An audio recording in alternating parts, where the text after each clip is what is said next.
Hello, football fans all over the world. You're welcome. So let's do a quick weekend match preview. And if this is the first time you're watching us on this channel, do well to hit on the subscribe button, like the video, because that is the only way you can support us on this channel. So thank you as you do so. So we'll be looking at the weekend games today. And the first on our list is Sunderland versus Arsenal. And as you all know, I am an Arsenal fan. And that game against Sunderland will be an interesting one. And Xhaka is welcoming Arsenal. So Sunderland is part of the three clubs that got promoted from the Championship to the Premier League last season. And if you look at out of those three clubs, I think Sunderland are the best performing club that came back to the Premier League last season. And looking at that game this weekend, you would know it won't be an easy one. Because except you've not been following the antecedent of Sunderland this season, they have a good coach. They have a good team. When it comes to tactics, when it comes to setup, when it comes to game approach, Sunderland is good. So if you watch them against Chelsea 2 games back in Stamford Bridge, you will notice that when Chelsea scored the first goal and they were behind, they didn't panic. They read the game. They took it step by step. They graduated and built themselves into that game. They equalized. And at the end of that game, they won that game 2-1 at Stamford Bridge. You needed to see them play. Tactically, setup-wise, game approach, top-notch. The coach, I think is Lebris something, yeah. Very good. Very good. Now, they played Everton in their last game. You needed to watch that game also. They were 1-0 behind when Ndiaye scored that goal. They didn't panic. They kept on pushing. They built themselves into the game. And they got that equalizer. They even got a penalty in that game. They were supposed to win that game, but that game ended draw. They didn't give them the penalty. You needed to watch this guy's game approach, and you will know that this weekend, Arsenal is facing a team that is good.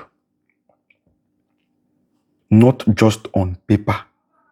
You might say on paper, Arsenal is good. I'm talking about on the pitch. I'm not talking about on paper. Forget paper.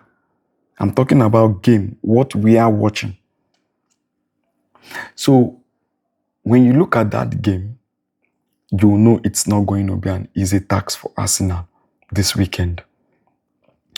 And the last game we played against Slavia Prague in the Champions League, I complained about our injury crisis. I know we were all saying we have the squad depth, we have the squad depth. This is not about squad depth anymore. We just need all our players fit and running, because this is now, or this is the time we all need them in this time. This is when the season is starting. November, December, January, and all that. We are now going into the second half of the season gradually. And you need these players to be fit so that you can pick up the necessary point you're supposed to be picking before it will get to February, March, when the league will start to be, I think then you will now know who is going to be winning the league. I think the decider comes in that month, February, March. So this is why I'm saying This squad depth we are talking about is not about these injuries. We were saying we have squad depth. We just need our players back. Saka was out. Madueke was there to cover. Saka came back. Madueke gone. Odegaard came back. Eze in. Saliba has gone to injuries several times. Mosquera covered. Gabriel has gone. Yeah, Mosquera also did the cover. Hincapi was injured. Right? Ben White injured. Now Gyökeres is injured. Kai Havertz is injured. Martinelli is injured. Yeah, the game we played against Slavia Prague, what is it called? Leandro Trossard was also injured. He was holding his hamstring. I'm just hoping he's available this weekend. We can't hold on to this performance we are doing now if our key players are injured. We can't sustain it. Nobody should deceive us, or nobody should deceive you out there that we have the squad depth. We can't hold on to it and keep up this good performance we are doing if our key players are injured. Yes, the team has a mentality now. They play as a unit and all that, but you still need your players intact. As it is now, I can't even call the first 11 that will be featuring in that game. Yes. But if I'm to do, I will say, okay, looking at what happened in the Slavia Prague game, I will say, okay, Calafiori, left back, David Raya in goal, left center backs, the two center backs, Gabriel, Magalhaes and William Saliba. On the right back, we have Timber. Zubimendi rested because he had a suspension in the Champions League game. So I think he will be available. So he will play the 6. Declan Rice is okay. He will play the 8. Eze will play the 10. Saka will play the right wing. I'm not sure how, if Trossard will be okay. Let's give a positive side and say, okay, it's fine. Trossard there, and Mikel Merino plays the 9 because Gyökeres is unavailable. So this is the strong lineup we have. We don't have a bench. We don't have a bench because the bench we are having is what? Max Doman, Ethan Nwaneri, Lewis Kelly, Ben White, Hincapi. They are mostly defensive bench. So the defensive bench is okay. The defensive cover is okay. But the midfield and the attack is something else. We can say, okay, we can do well with managing the midfield. What of the attack? The attack is also there. Scanty.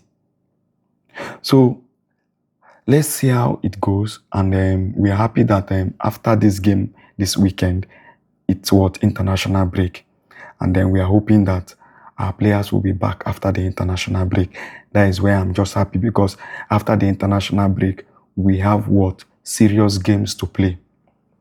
Tottenham, Bayern Munich, Chelsea, and the likes are there. So these are the games we'll be facing after international break, and then we will need them back. So like you all know, we don't give percentage of win, right? No, sorry, we don't give scores for win. We only give percentage in our previews. So looking at that game this weekend, let me be frank to you. I'm leaving it at 50-50. And I know why, and you know why. I am not being sentimental here. I look at the reality and I tell you how it's going to look like. Sunderland is not a pushover. So it's a 50-50, 50% chance for Sunderland to win and 50% chance for Arsenal to win. So let's see what comes out of the game this weekend. So let's rush and look at other games we are having. So Tottenham is hosting Man U this weekend. It's an early kickoff. That game is going to be a cracker. And Man U, in the last 4 games, have not lost. 3 wins, 1 draw. Tottenham has been shaky, has not been stable. They lost to Chelsea in the last game. Okay, so in this game, I'm leaving it at a 50-50 also. 50% chance for Tottenham to win and 50% chance for Man U to win. So the next game we are going to be looking at there is Chelsea Wolves. That should be a walkover for Chelsea. Coming from their disappointment in the Champions League game they played against Karabakh. So let's see, because I'm looking at that game as what? A walkover for them. Even though I normally say you can never say never, it's football. Me looking at Wolves' performance this season, I don't think they've won any match this season. I don't think so. If they've won, do well to correct me in the comment section, but I don't think so. They've been very poor. So I'm seeing that game as a walkover for who? For Chelsea. So the next game we are going to be looking at, which is the what? The Sunday game we are going to be playing. It's Liverpool versus Man City. So that game would be an interesting one. That is where we want to see what's going to be happening. Both sides have gotten themselves back. So after Liverpool lost 4 straight in the Premier League and in other competition, they bounced back by winning Aston Villa and winning Real Madrid in the Champions League. And then Man City also has been winning in their, I think, last 2 games after they lost to Aston Villa. So they won their last game in the Premier League. I think that was against who? Bournemouth. They won Bournemouth and they won Borussia Dortmund also in the Champions League. So that game, I'm also leaving it at 50-50. Yeah. So 50% chance for Man City to win and 50% chance for Liverpool to win. For the Chelsea game, that will be 80-20. Sorry, I missed that. So 80% chance for Chelsea to win and 20% chance for Wolves to win. So let's rush down to La Liga. We're having Real Madrid facing Rayo Vallecano. If it's the approach they used in playing Liverpool, though they've been doing well in the league, they've only lost 1 game, and that's the game against Atletico Madrid that they were beaten 5-2. But if it's the approach I saw they played against Liverpool in the Champions League, then I'm seeing this Rayo Vallecano standing up toe-to-toe to Real Madrid, except Real Madrid changed their approach, right, in this game that they are going to be playing. So in this game, I'll just be leaving it at 60-40, 60% chance for Real Madrid to win and 40% chance for Rayo Vallecano to win. And then Barcelona will be playing Celta Vigo. That will be an interesting game also. This Barcelona and the High Line. I said it in the Champions League they played against Club Brugge. Hansi Flick needs to change approach. This High Line you're talking about, you need to put a caution to it. You can't just be playing a high line when you know you have a deficiency in your what? In your back line.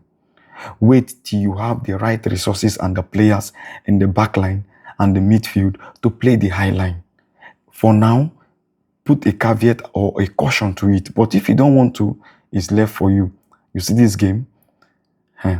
It's not going to be easy also for them. I'm leaving this one at a 50-50.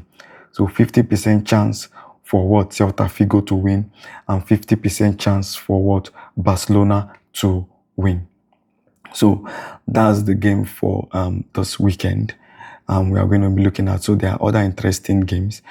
So don't forget, if this is the first time you're watching us on this channel, do well to hit on the subscribe button and like the video. And if you're already subscribed to this channel, like the video also. And don't forget to leave your comment what you think about these games we have discussed. What is your percentage in terms of win for either of the clubs? And tell us what you be looking at the game as in terms of approach. Whatever you want to talk and say about the games, just leave it in the comment section. And we'll see you guys after the games for the post-match review. So thank you very much.